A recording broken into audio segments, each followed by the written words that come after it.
কাম সারা নিজের কাম কাজ পালাইয়া তুইয়া শ্বশুর বাড়ি যাই কারা সাধে কি আর যাই নাই আমি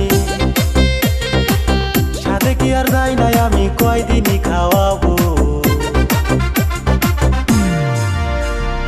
আর কয়েকদিন পরে আমি শ্বশুর বাড়ি যাবো